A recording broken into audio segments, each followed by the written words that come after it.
What's up, people? Welcome back to another explanation video. This time, let's continue with the Ultimate Endgame series. So, this time I will be talking about bow. That being said, let's go over it. Okay, so let me go over the notes as usual before I start. So, if you want to look for a specific build, like the passive weapon setups, whatever, feel free to check out the gameplay videos. I will not include all the variation builds in this video. I will just talk about the general for this weapon. And if you wanna, look for, like I say, a specific one you want for a boss fight, make sure to check out the gameplay videos.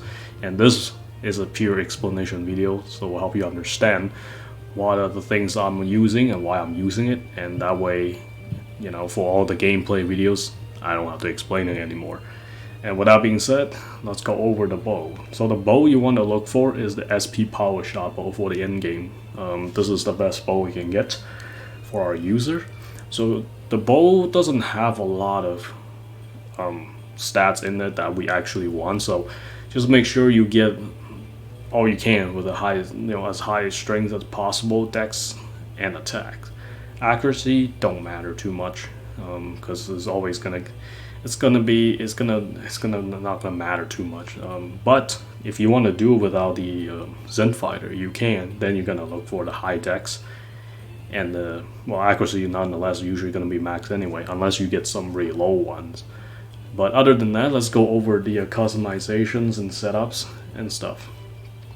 So, as usual, all four source skills customized.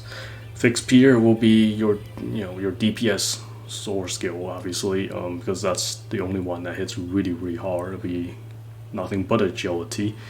And the recommendation is the SP Light J boot because it has strength and agility. Because strength always good for attacks and stuff. But if you want to use other agility like the SP Azure Sky Boots, feel free to use that as well. If you want to just use pure agility, go for it. But for me, I always like to use strength and agility if I can. If they only have agility, I slap a strength on it just in case. The other two source skills are just for skill connection. No differences, like I talk about it. Just more speed and skill connections. Correct aim and strike nova is usually pretty good for skill connecting because there are only 5 source skills for the bow, so it's not like there are many other choices. Hail bullets is really good for DPS, for the secondary DPS, and a lot of dex. Now this one is where I'm talking about using the SP Azure Sky Boots, and it'll be a little bit more dex. And you can also use the strength version, like the SP and the Fixed Peer, the SP Light J Boots. It does not matter too much, to be honest. If you want to use more dex, feel free to use more dex, and it certainly helps because the higher adjustment percentage. And nonetheless, the other accessory is a must. Usually, is the not SP, Recollection Jewel. But if you don't have this item, you can stack 2 same thing. Like I say, like stack 2 of these and stack 2 of these for this source skill, and then you can use it. If you don't have the SP version, use the XT version. I already talked about that in my accessory. That's why I don't have to explain it no more in these videos, because I already explained it in a much bigger scale video. So that's why this source skill is it's pretty good, when you have like more decks and stuff. But there aren't many decks accessory in this game, so with the unrivals on it. Other than that, I'm going to talk about the other setups. Is aim and shoot. This is the only skill that I'm talking about that it's only conditional, like I've shown in the memory arena. This source skill, you can only use it if you can't get any further away from the enemy, so you have to go back against the wall. Because once you use a few of these, you're too far away, so you will start missing the enemy, so you will not hit.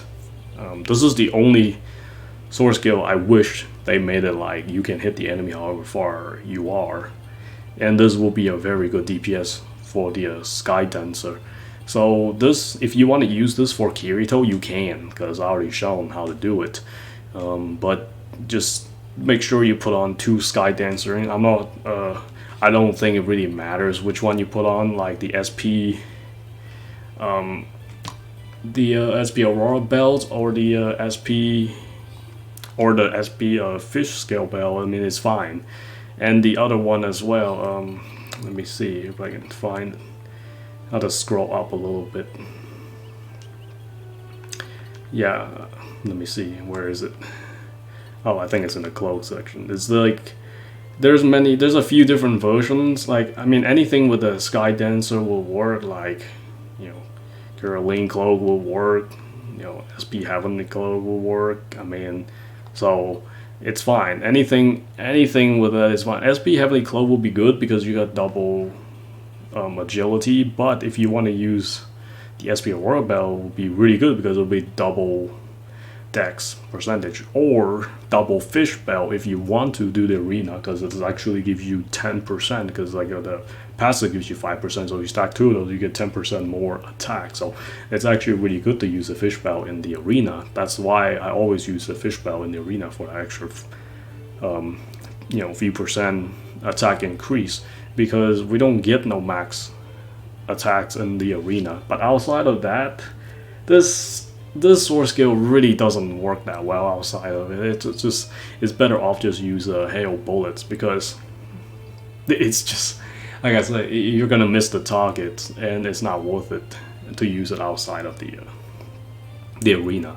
So that's why I say there's 2 different versions set up. If you want to fight Kirito, use the other way. I mean, you can still use the hail bullet version, because that was actually good too, but this version, it's a little bit different. So this version for the Kirito, you're gonna have to have high accuracy setups and stuff, so it's too much. Like, you need some good items and etc. So if you want to fight Kirito with a bow with aim and shoot version, it's much easier. Like I said, you don't really need a lot of accessories. You just need 2 Sky Dancers and problem solved. And yeah, just get him the corner. Get him the corner is the hardest part, and that's only problem. Other than that, yep, the bow is a little bit lack of skills, like the sword skills. There's just not many sword skills, and it kind of sucks, because when you only have 5, man, there's not many choices. So that's the only problem with the bow. Other than that, it's very strong, and you can pretty much kill everything in the game with a bow. So there are some videos I just don't really bother to do it with bows, because I mean, you can kill it, but most people are not gonna bother use it. It's just for video purpose. There's no point.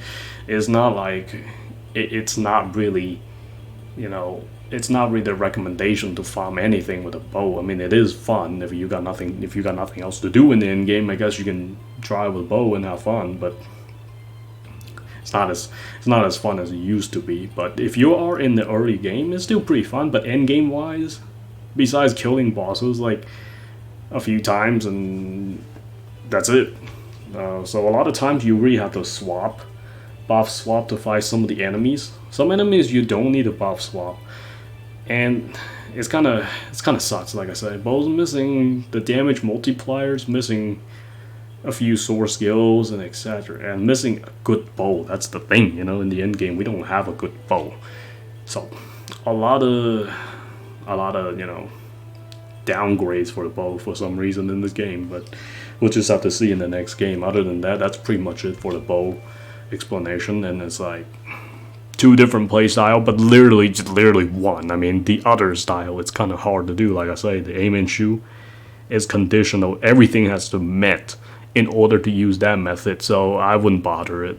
If you want to fight Kirito, actually that method would be a lot easier without a lot of setups for it. So that's pretty much it for the bow explanation video. I hope you guys enjoy it. Until next time.